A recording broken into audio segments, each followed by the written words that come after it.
And that's my mission, is I want to empower women so they have a sense of clarity around their finances and feel a sense of financial freedom because they have that clarity, if that makes any sense. I've always had a really good sense of money.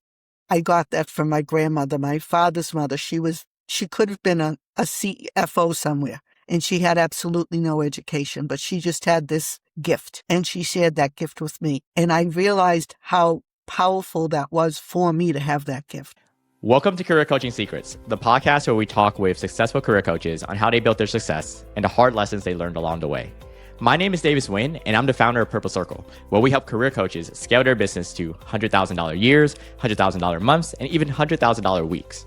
Before Purple Circle, I've grown several 7- and 8-figure career coaching businesses myself, and have been a consultant at 2 career coaching businesses that are doing over $100 million each. Whether you're an established coach or building your practice for the first time, you'll discover the secrets to elevating your coaching business.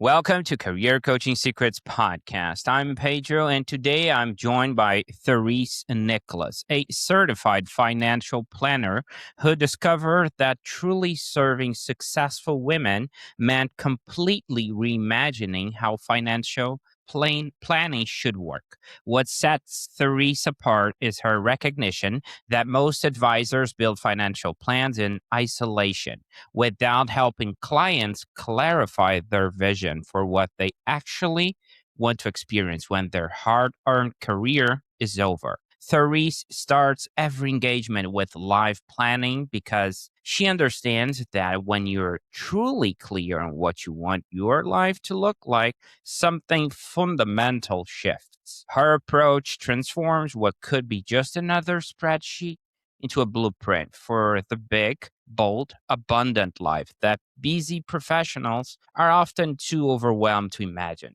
Ensuring financial security becomes the foundation for a life of real meaning. Welcome to the show, Therese. Thank you so much, Pedro. That was quite an introduction. Well, Therese, we have you to blame, right? That's all your fault. And I'm excited that you're here, okay? Thank you. From the day we met. And before we get into what you do now, I always like to go back to the origin story, right? So I'm curious how this all actually started. So what was going on in your life when coaching became more than just an idea? Well, when I was thinking about this, Pedro, coaching was kind of new. Like I'd meet people and they'd refer to themselves as a coach. And I honestly didn't know what that meant. But I was doing financial planning, and the way that I was approaching it was a coaching model, and I didn't even realize it. Because one thing that made me absolutely lose my mind was when I started in the business, people were referring to themselves as a financial planner. And the industry that started the financial planning piece was the insurance industry. So they created this financial planning process as a way of selling insurance. And I always felt like that was disingenuous because you had this great tool where you could help people really understand their financial well-being and where they are, like where they are today, where they want to be tomorrow. And we should be that bridge. And they were missing that because all they wanted to bridge from was, do you have life insurance or don't you? And that was a definite disconnect for me. So that's why I took it upon myself to take the financial planning process that I was taught, but enhance it by bringing in the life coaching so that you have a real deep understanding of where you are right now, where it is you want to be, and how do your finances or your financial well-being, how does that connect? So in other words, if you decided you wanted to, say you were thinking of scaling back, Pedro, maybe you wanted to work 3 days a week, and that would mean reducing your income. Well, how is that going to impact the things that you really want to do in life? You might be perfectly fine to do that, but unless you understand how that impacts you, you're going to have this doubt of, gee, can I really afford to do this? And when you have that doubt, you tend to shrink your dreams to fit your doubts. I feel it's really important for a person to have a complete understanding so they know what they can do or maybe what they can't do. And then how do you fill in that gap if you choose to? Shrink your dreams to fit your doubts. I love that quote. I'm going to steal from you. Okay, Okay. Therese, if you don't mind? No. Very interesting, especially the part that you mentioned, hey, I was kind of doing coaching, but I wasn't aware of it. I really like that because in a way, you were already peeling off the onion, right? You're trying to understand the reason behind what people are, what were the reason they're doing X, Y, and Z. Why Right. were they planning for to do that, or not do that, right? Right. Most So, importantly, like, why aren't they doing the X, Y, and Z that they're talking about? okay. Now, I want to understand one thing because previously, before the podcast, we were talking about your experience, right? 25 years in the game, 10 considering the coaching bit Hmm. specifically. So I want to understand at what point and yours is a little bit different because I tend to ask when did it shift for the coach to start their own business. Yours is different. It's like when did it shift for you that you realized, I guess 10 years ago, that you actually were a coach and you grab the coaching hat and just put it on, how would that Exactly. look like for you? That's a great question, Pedro. It was something that kind of evolved over time, so it's hard for me to find that line in the sand. But I think when I think back and I think of my early clients, what was happening for me was I was meeting a lot of women who would come to me and they would have challenges around money. And I'm not talking about necessarily challenges like paying their bills or, building a savings account. The challenges were a little different. They were more like, I would really I'd like to get a divorce. That was a big one.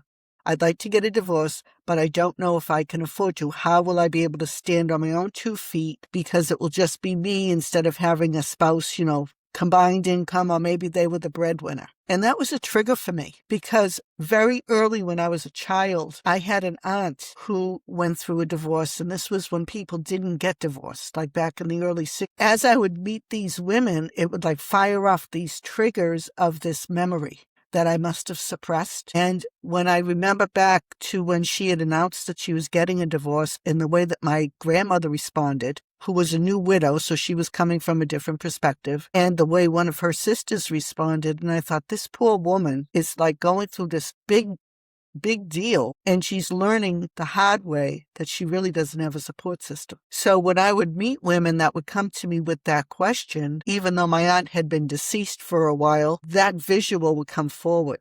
And that's when I learned I can't just give them a spreadsheet with numbers on it. Their problem goes much deeper. And that's how I evolved my financial planning process into more of a combination of wealth coaching or money coaching and life coaching so that they could see the connection. Okay. And it sounds like we already established your ideal client profile, right? We're talking about women and wealth Yes. advisement and all of that. Now, how did that play out? Why them? Why do you feel that you ended up attracting that type of person? Or why do you feel like that was your main avatar? Well, because I identified early on when I started in this industry that women were completely ignored. If you think back to advertising, you would see a man in a blue suit and a white shirt talking to another man in a blue suit and a white shirt.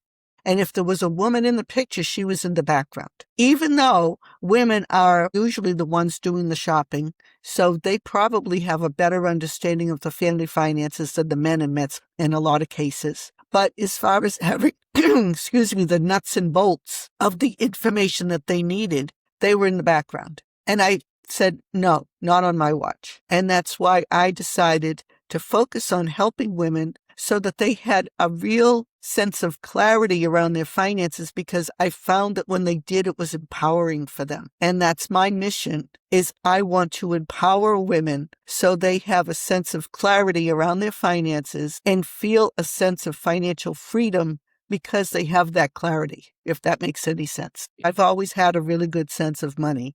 I got that from my grandmother, my father's mother. She could have been a CFO somewhere, and she had absolutely no education, but she just had this gift, and she shared that gift with me. And I realized how powerful that was for me to have that gift. I saw it, as I mentioned, in my aunt and many women that have come to me since then that have been my aunt lookalike. And I noticed very early on, this is a serious problem, and I wanted to address it. And that's why I focus on, I'm one person. I can only help so many people. So I wanted to really focus on the people that I felt not only needed me the most, but the people that felt I got the most fulfillment and just that sense of purpose from helping them. Place. They come through many different avenues, so many different channels, Pedro. One of them is my website, that they tend to find me on my website. Another is other professionals, so people that are talking to my audience. That could be the divorce attorney or the divorce coach. If they're part of a widows group, they're suddenly, now they don't have their spouse's income. The spouse is gone, and maybe the spouse always handled the money, so now they have to figure it out. Those are some ways that people will find me. And I also love to do public speaking, like being on podcasts. I do workshops throughout the community. I have 3 lined up right now from April, May, and June.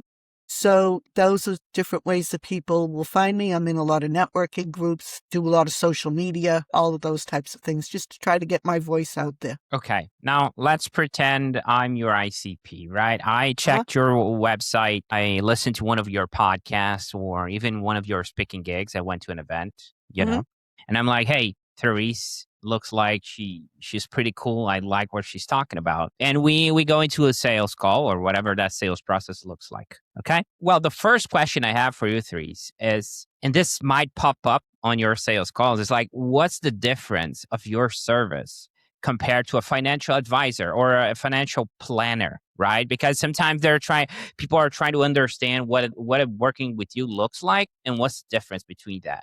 Can you walk me through that? Sure, Pedro. That is a great question. So financial planners or financial advisors, now let me back up just a second. Somebody can be a financial advisor and not be a financial planner. Somebody can be a financial planner and not be a certified financial planner. They're very distinct differences. Okay. So I am a certified financial planner. That means I had to go through a process. I had to go through an education process. I had to take courses. I had to take exams, and I have to maintain that. So I have to maintain a certain level of education, get, continuing education credits every single year. So that's certified financial planner. And again, not everybody that calls themselves these things is that. What makes me very different from my colleagues, and I'm not putting anybody down, but my colleagues will tend to look at the numbers. They'll look at the spreadsheets. They'll help you figure out how long your money's going to last, but they won't take the deep dive into what really gives you a sense of purpose and meaning. Okay. If I'm working with a business owner, which I do work with a lot of women that are business owners, they could work with a business coach, and that business coach will help them with the bottom line, maybe enhancing the bottom line, showing them how to scale, but they're not going to show them how to create a business that's going to be in alignment with their personal values. So I take what a lot of other professionals do, and I level it up by incorporating the life coaching as well as money mindset coaching so that they have a much more complete picture of where they are right now, where they want to be tomorrow, and then I provide that bridge to help them get there. Let's pretend we hop on that sales call. There's alignment. Okay. I really liked working with you, and we ended up closing or whatever that looks like. And I understand you may have different offers, different programs, but considering the main one, let's talk about the main one. Okay. Walk me through the perspective of a client. Okay. I'm being onboarded, what working with you looks like and the potential outcomes I'm expecting as a client. Okay. So the most popular program that I offer to an individual who is not a business owner, who might be just, successful executive woman, or she could be like a sales professional, like a realtor, for example. They don't technically own their own business, but they kind of own their own destiny. So I will work with them. They may say, I want to work with you in your 90-day program. So we start off with the life coaching type questions. So I will ask him something like, this is generally the last question that I ask, but I'll give you this example. If you found out that you had a year or less to live, how would you want to spend that year? And when I ask that question, I have never once had anybody say to me, I want to spend more time in the office. It's a clarifying question because when you think about that, none of us know what tomorrow is going to bring.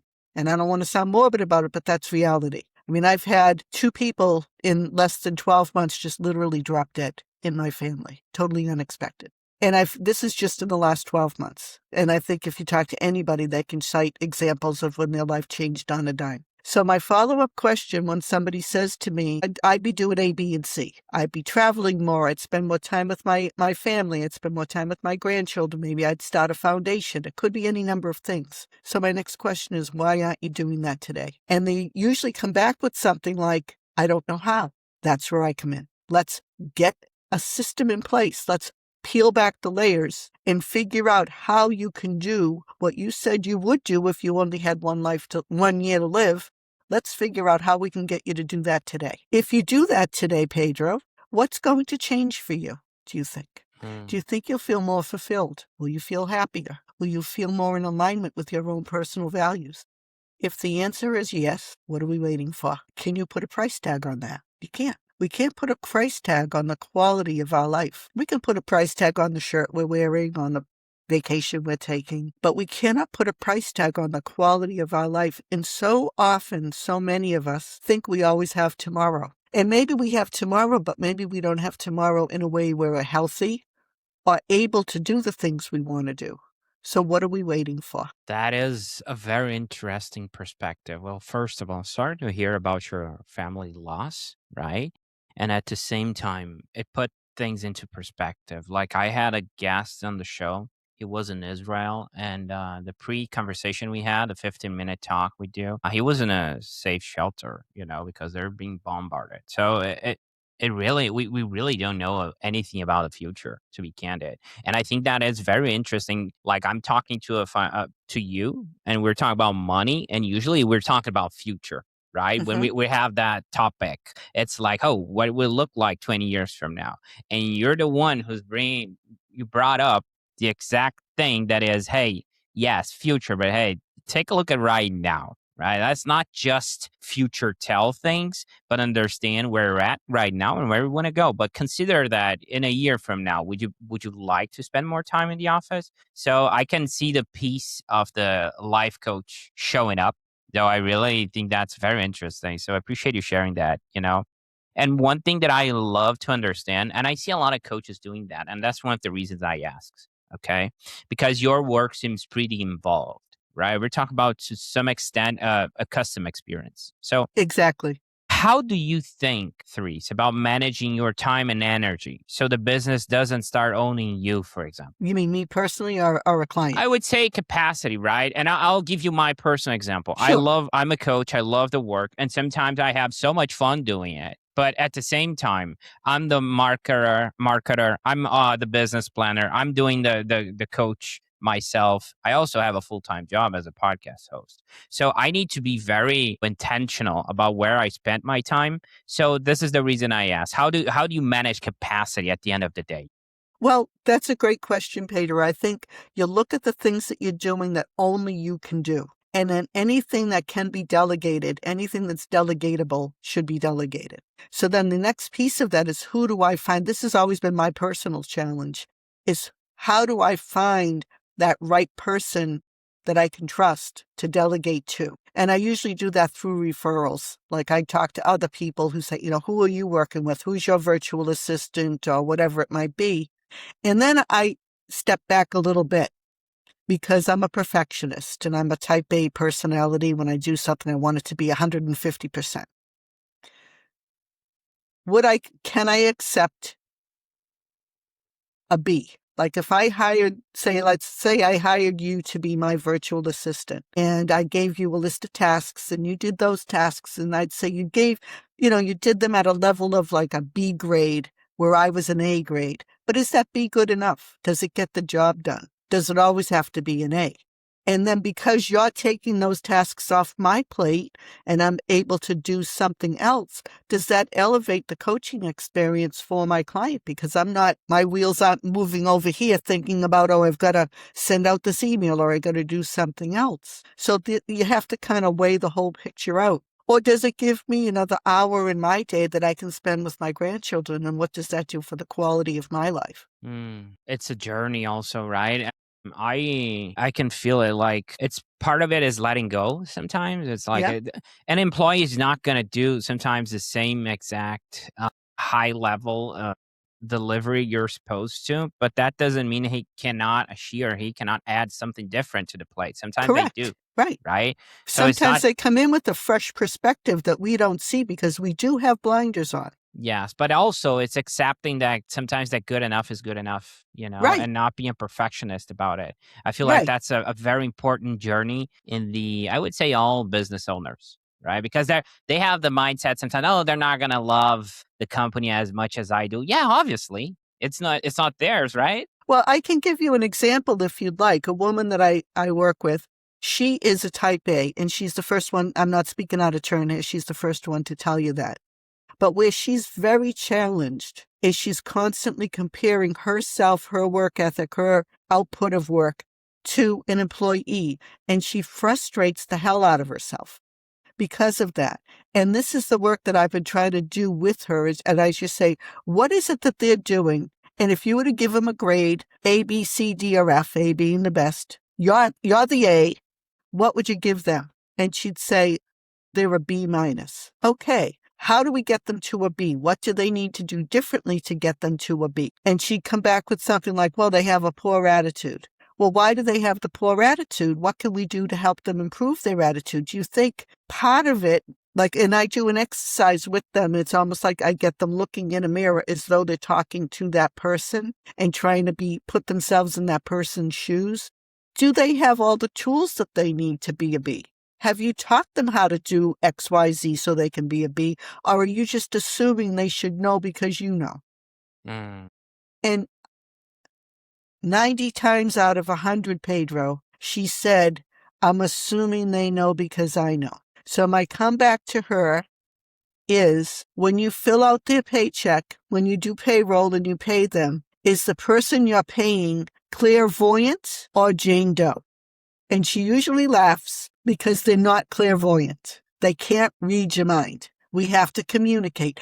That, I believe, in my experience of working with business owners, working with a lot of people, communication is the number one flaw. Number one, because we have conversations in our head that we think we're having with another person. Hmm. And if we don't communicate to that person what we need, what we want, and how to get there, we cannot expect them to read our mind. And I think that's an unfair expectation that we as business owners tend to have because we're so type A. That's why we're entrepreneurs. We're not entrepreneurs because we settle for status quo. We put superhero cape on every day and we want to change the world, one client at a time, right? So we cannot expect other people to read our mind. If we do, we're setting them up for failure. We're setting ourselves up for failure. And then what happens? We say, I might as well do it myself. And if we're always, I might as well do it myselfing, we're giving up that free time that we could be doing, either coming up with a better idea, taking some time off, having more balance in our life. I call it alignment because there really is no such thing as balance, by the way. Spending time with people we love, just improving the quality of our life. Because at the end of the day, when you're drawing your last breath, you're not going to look back and say, I wish I spent more time in the office. Yeah, two things. Well, first of all, I think it's like an unfair comparison, right? Comparing like your season, you're in the role. And I love the way you framed it. It's not comparing to you. It's compared to, like, for example, B minus to a B. So it's a different framework. It's not comparing them to you because that will never work out, right? This is never going to happen. And another thing that you mentioned, I think it's very interesting. It's like the communication being the key mover for, costing effective failure, everything that's bad coming out of it. And I had a business owner I remember I met, then he threw out the word assume. We don't assume things here. Assumption is not going to happen because if you assume something, it means you didn't ask and you had to clarify before, or this is just going to cost us money, right? Because you assumed Joe was going to do X, Y, and Z. He didn't, but why did you assume in the first place, right? So yeah, that is very interesting. Now I want to shift gears for a second, Therese, again, now because I want to talk about future. So what's the direction you're aiming this business towards? Are you thinking more about growth, leverage, building a team, or refining what already works? What feels most exciting for you right now, Therese? The thing that feels most exciting for me, Pedro, is building my business with more high quality clients. I am on a mission to help as many people as I can while I can draw breath and still have my marbles. I really want to empower as many women as possible to feel that sense of financial clarity and financial freedom. I really believe that financial freedom is the best freedom. When you feel confident that you can do the things that you really want to do that are in your heart and mind to do, there's nothing stopping you. And so what's the main thing you're actively working on or trying to improve in the business right now? There are a lot of things, a lot of aspects of the business that I thoroughly love, and I find them energizing, which may seem weird because I know they are time consuming, but I find them energizing. I am energized when I'm working with a woman and I'm helping her and I'm seeing her progress. That energizes me. The thing that drains me is if I'm working with somebody and I feel like I can't move them along. There's something stuck. I tend to pick up on that stuck energy. But when we finally find that aha moment and we can move it, it's like, I'm 10 years younger. What's something you hear repeated a lot that you think people misunderstand or overvalue? That's a really deep question because that could go in so many different ways. I think there's one piece of advice that people tend to give, and I suspect sometimes they give it for an ulterior motive. And I'm just saying that, and I'll explain. They tend to say, well, you have to invest in your business. And I do believe investment is necessary, but sometimes they don't clarify what that investment means. So I invest in my business every single day because I'm always learning something new. I love to learn new things. And I think that having that open mind and knowing that you don't know everything is a big investment. I don't think you necessarily have to be spending hundreds of thousands of dollars, because if you do, that's great if you do, but know where that money is going and have an idea of the return on that investment. What is it that you expect as a return on that investment? So even if you're investing time into learning something, what is the ROI that you expect? I think that's the best. I wish I knew this early on, that when I invested, I should have an expectation of the ROI. I think that's probably the best advice I can give someone. Does that, Okay. I don't know if that made any sense. It made sense. It's like, it's not just about following a trend or a rule of, oh, you have to invest in your business. It's like giving a step back, trying to understand what exactly are we trying to achieve here. And it also, it kind of is aligned with your own practice, right? It's like, oh, it's not about just saving money or planning or whatever. It's like, try to understand where you want to go first, right? Right. Okay. Have a Okay. path. Have a So path. have a path, have a clear path, have clarity. Don't just follow every trend, because you're you, and you don't be afraid to bring your unique perspective to the work that you're doing. Mm. You don't have to follow what Joe Schmo before you did or Jane Schmo before you did. Really try to, how do I say this? Find a problem that is unique and that you have a unique way of solving it. I'm going to use Steve Jobs as an example. He created a problem before the problem showed up by making the iPhone. We didn't know we needed to have a computer in our pocket until he came up with it and said, now you can't live without it. So think about something that makes you unique, makes your problem unique, and have a unique way of solving it. You'll always have business if you do that. Okay. And on the flip side, Therese, what's something boring or not as hyped that you wish more people actually paid attention to? I wish more people paid attention to how important it is to understand your cash flow. I think a lot of times people find that boring, or I guess boring would be the right word. It is the foundation. If you don't understand your cash flow and your cash flow needs, you are setting yourself up for a whole world of hurt. Yeah, I love that. I love that reminder, especially for coaches out there, specifically, because they sometimes tend to forget they're the business owner of their own business, not just a coach doing practice, right? Right. It's a different Right. hat, the business development, the CEO, different hat. Now, before we close this out, Therese, if someone resonated with what you shared and wants to follow your work, where should they go? The best place is my website, which is Wealth Coach for Women, FORWOMEN.com. I am very active on LinkedIn. So just look, you can just look for my name on LinkedIn and you will find me. I think those are two of the best places to find me. I do have a presence on Instagram and Facebook, not as heavy as I do on LinkedIn. LinkedIn is really where you'll find me the most. Okay. Therese, there were a few moments from this chat that really stood out to me. Okay. Okay. I would say when we were talking about the origin story and you're like, yeah, I was coaching and not even aware of it. I love that because that shows how much natural curiosity about peeling off the real intention behind whatever you want to do, financial planning or whatever going to look like. It just showed up in your own practice without you even realizing it. And you're like, this is so cool because you're just natural curious, right? Naturally curious. I think that shows that you're not like you didn't look for a tool. It was like the tool found you. The way of doing things was just part of who you are, if that Right. makes any sense, right? No, it does. It does. And like back to what, the question that you were asking about things that are boring or things that make you different. I didn't realize I was doing coaching because nobody talked about if you thought of a coach, you thought of a football coach. You didn't think of like a money mindset coach or a life. I mean, those terms were not used. And when you thought of financial planning, a financial planner was trying to find a way to sell you life insurance.